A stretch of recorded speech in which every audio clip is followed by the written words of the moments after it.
নমস্কার, আমি শর্মিষ্ঠা আদুরে আলাপের নতুন একটি ব্লগে তোমাদেরকে অনেক অনেক স্বাগত আর ভালোবাসা। আশা করি সবাই সুস্থ আছো, ভালো আছো, আর আমিও ভালো আছি। চলে আসলাম আবার একটি ছোট মিনি ব্লগ তোমাদের সাথে শেয়ার করতে।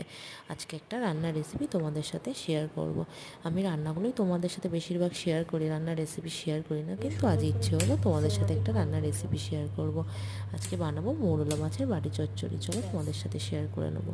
আজকে সকালে আকাশটা পরিষ্কারই ছিল, কিন্তু কালকে রাতে সারা রাতে বৃষ্টি হয়েছে। জানি না সবার মানে কোথায় কোথায় বৃষ্টি হয়েছে, কিন্তু আমাদের দিকে খুবই বৃষ্টি হয়েছে। দেখো, বৃষ্টি না অনেক কিছু মনে করিয়ে দেয়, অনেক অপেক্ষা, অনেক স্মৃতি, অনেক ভালো লাগা মুহূর্তগুলোকে মনে করিয়ে দেয়। আর বৃষ্টি দেখতে না বেশ ভালোই লাগে সব সময়। বৃষ্টিটা আমার আমার খুবই ভালো লাগে। দেখো, আজকে যে মৌলা মাছের বাটি চচ্চড়িটা বানাবো, সেটা জন্য আমি আলুগুলোকে সব কেটে নিয়েছি, সব সবজিগুলোও কেটে নিয়েছি। শুধু লাগবে আলু, পেঁয়াজ, কাঁচা লঙ্কা, টমেটো। আলুগুলোকে ভালো করে লাল লাল করে ভেজে নিয়েছি। তারপর একটু বড়ি দেবো, বড়িগুলোকে ভেজে তুলে রেখে দিয়েছি। তারপর পেঁয়াজ, লঙ্কা, টমেটোকে ভাজতে দিয়েছি। ওর মধ্যে একটু জিরে ফোড়নও দিয়েছিলাম।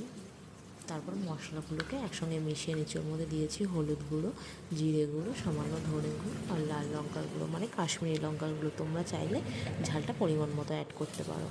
দেখো, মশলাটাকে মিশিয়ে নিয়েছি, পেঁয়াজগুলো লাল লাল হয়ে গেছে। ওর মধ্যে এবার দিয়ে দিচ্ছি, যতক্ষণ তেল না ছেড়ে আসবে ততক্ষণ মশলাটাকে কষাতে হবে। তারপর তেল ছেড়ে এসছে, আলুগুলোকে দিয়ে মশলাটাকে কষিয়ে নিয়েছি। তারপর জল ঢেলে দিয়েছিলাম, ফুটে উঠলে মাছ আর বড়িগুলোকে দিয়ে দিয়েছিলাম। আমার প্রায় আজকে রেডি মৌরলা মাছের বাটি চচ্চড়ি।